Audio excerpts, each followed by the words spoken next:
این زندان هایی که آل شما شنیدین و میشنوین از بشار الاسد را، از این زندان ها 100 دفعه بدترش هم میسازیم.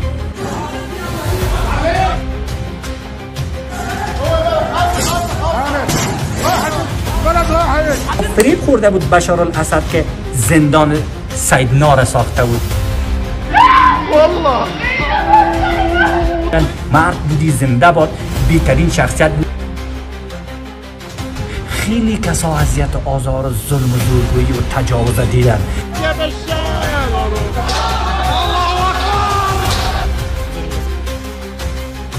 بیام برای در گذشته در افغانستان میبرم. گذشته های افغانستان سیاه‌چاله ها در داخل قصر ریاست جمهوری بود، با اتهامات نامشخص زندانی بودند.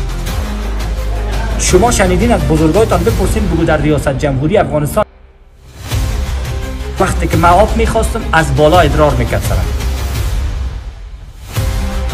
دختر خود اسیر ساختن، برادر خود اسیر ساختن، فقط آتش انتقام وجودشان میسوختن که این یک امر بکنه.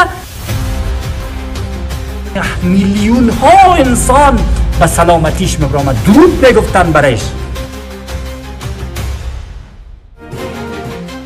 یک تعدادشان تنها فقط لاشهشان مانده بود بیچاره. من نمیفهمم چطور دلشان میآمد که انسان‌ها این چنینی آزار میدادن. هر طرف انسان رو به این شکل در زنجیر بسته کرده بودن.